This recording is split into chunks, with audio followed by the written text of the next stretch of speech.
Γεια σας παιδιά, καλή χρονιά να έχουμε.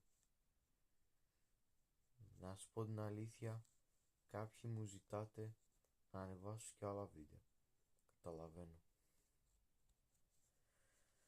Αλλά δυστυχώς δεν θα μπορώ να ανεβάζω συχνά, επειδή μία θα έχω δουλειές να κάνω, μία δεν θα έχω χρόνο.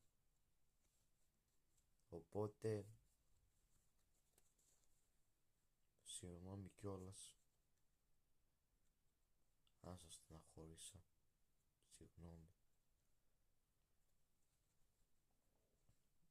Ξέρετε, δεν κάνω τόσο συχνά εγώ βίντεο.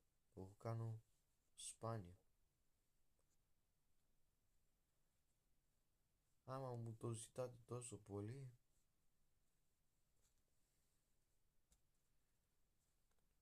τι να σας πω, θα προσπαθήσω να κάνω λίγο συχνά, άμα είναι.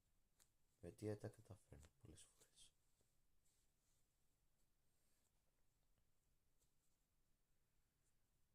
Οπότε από μένα έχει τη μία συγγνώμη. Άρα θα σας αφήσω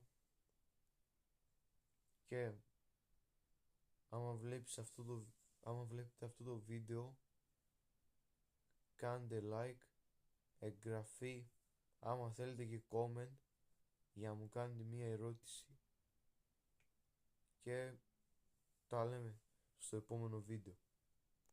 Τα λέμε.